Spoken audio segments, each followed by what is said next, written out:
Alright, here's the update what's going on with Hast 2.0. We recently threw the whole old chassis away. Literally, it's out there beside the dumpster.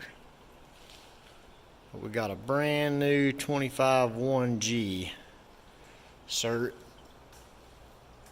It's in here now. It's not welded, the whole thing's just tacked together.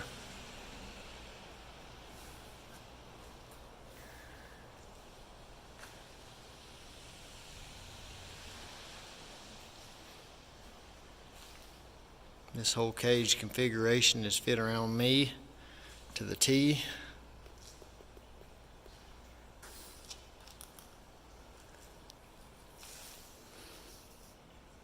You see my old seat in there has a big old notch in it.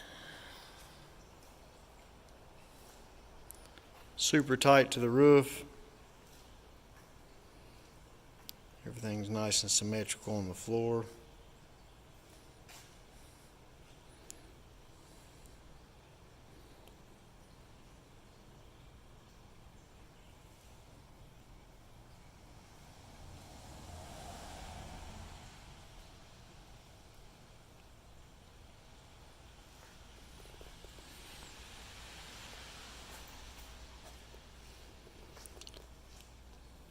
We learned a lot with this car in the past 2 years. We tried to take everything we learned and apply it here.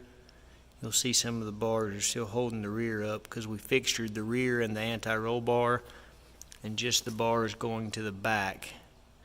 Everything else went. We fixtured the body, of course, too. That's why we've cut some pieces out for support. Redesigned the whole floor link. For a lot longer bars, we had to come below the floor, so we did a brace there.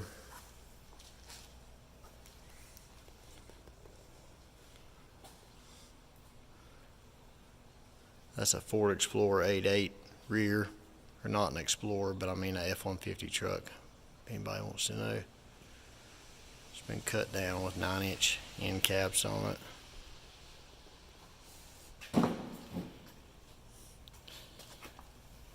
Check out this old 4-link bar. This was my lower before.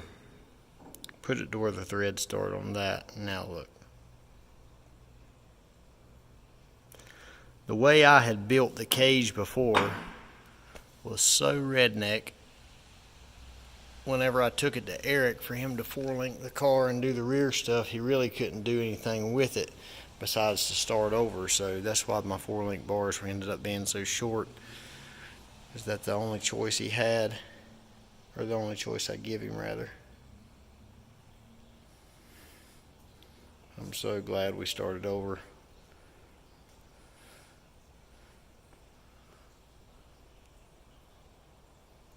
This is turning out sick.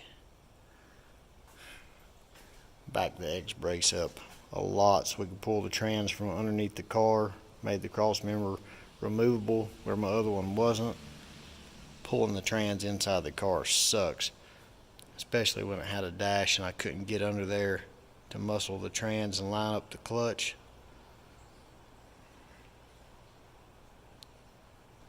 You know how it is when you're trying to fight it in there and there's no wiggle room. But it's about ready to weld. Just going to do a couple more bars from right here back to the anti-roll bar, brace that up. Maybe a couple more light kickers going to the back, and then we'll be good to go. Let's look over here at all the body panels we got. Retrospect hooked this up with some custom pieces. These are custom fenders with molded headlight buckets. I didn't want no seams. I think it makes the front look better. New front bumper. We got fiberglass doors from John Washington. 73-pound doors, I believe they were on the car from factory. Those are 8 pounds. But let me show you the back of this hood. This thing is awesome. Kevlar and aluminum reinforced. Retrospect makes some really nice stuff. Their shop recently burned down and they lost a lot of their stuff. basically all of it. They're trying to rebuild, so if you Datsun guys need anything from them, hit them up, try to help them rebuild their business. Got some new ET front tires instead of the old Volkswagen tires. Going to be using the same size rear tires, just haven't got new ones yet. But that's the chassis. Now let's go check out the new motor. Alright, here we got a tall deck, dry deck LSR.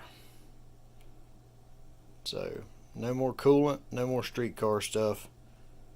Full race car mode here. We're going to stay around 400 cubic inch. So it's a long rod motor. We've got the Mast 295 heads. Plasma Man LS3 intake. See the spacers, I couldn't get them from anybody but RHS. So the engine and everything, TKM Performance is handling all of that for me.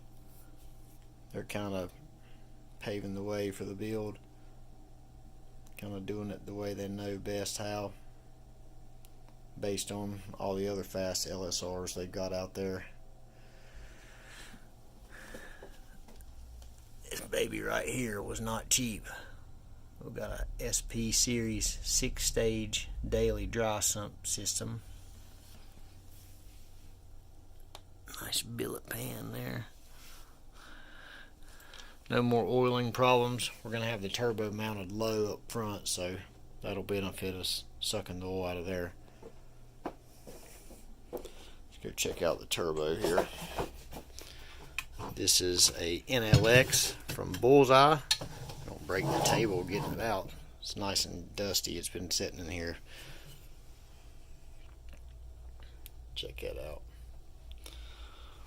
So 104 with their V-band housing, dual ball bearing. So we're going to see what it does. We're not going to give it no slack. If it'll make 50, we're going to make 50 with it. So those guys have always took care of us. Of course, we got all the Fuel Tech stuff, full FT600 setup, EGTs, you name it. There's some of the rest of the Plasma Man stuff. Drive shaft shop, we're going to keep that carbon drive shaft because it done good. Back in there you can see monster triple disc. We're going to put it to the test. Those guys always took care of us when we were running before, so we're going to stay with them. But that's about it so far. We're going to use this motor, since it's a tall deck, as our mock-up once we get the chassis welded up and all the grinding and stuff we're going to have to do done. Then after we get everything mocked up, we're going to send the motor back to TKM and have them assemble everything. Then we'll be good to go.